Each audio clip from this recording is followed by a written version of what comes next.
وہ بخاری شریف کی حدیث ہے، عروہ بن مسعود ثقفی ابھی تک مسلمان نہیں ہوئے تھے، صلح حدیبیہ کے موقع پر مشرکین کی طرف سے یہاں آئے تھے مسلمانوں کے حالات کا جائزہ لینے کے لیے۔ جب انہوں نے مسلمانوں کے حالات کا جائزہ لیا ہے، جب صحابہ کے طرز عمل کو دیکھا ہے اور صحابہ کے رویے کو حضور علیہ الصلوۃ والسلام کے ساتھ دیکھا ہے، واپس جا کر انہوں نے اپنی قوم کو کہا کہ اے میری قوم، میں قاصد بن کر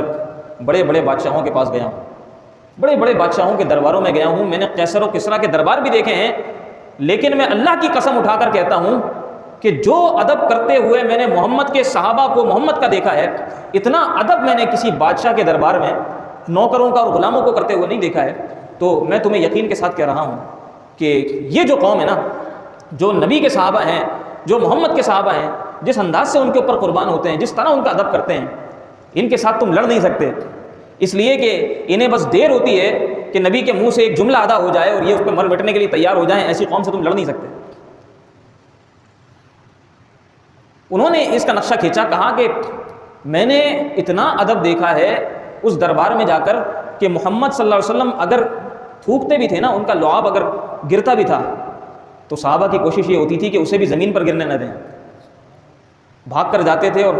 اس پہ ہاتھ لگا دیتے تھے۔ جب وہ وضو کرتے تھے تو وضو کے قطرے جو ہے وہ زمین پر نہیں گرنے دیتے تھے، بلکہ فوراً سے جاتے تھے، ان کو ہاتھوں میں لیتے تھے، ان کو مسلتے تھے، اپنے چہروں پر لگا لیا کرتے تھے۔ اور جس کو حضور کے وضو سے جھڑے ہوئے قطرے نہیں ملتے تھے تو وہ کیا کرتا تھا، وہ دوسرے صحابی کے ہاتھوں کی تری اپنے ہاتھوں سے مس کر کے پھر اسے اپنے چہرے پر لگا لیا کرتا تھا۔ کہا کہ اتنا ادب کرتے ہوئے دیکھا۔ اچھا، یہ نبی علیہ الصلوۃ والسلام کے جو تبرکات ہیں، ان کا معاملہ مختلف ہے، اس پر پھر انشاءاللہ کبھی ہم تفصیلی گفتگو کریں گے۔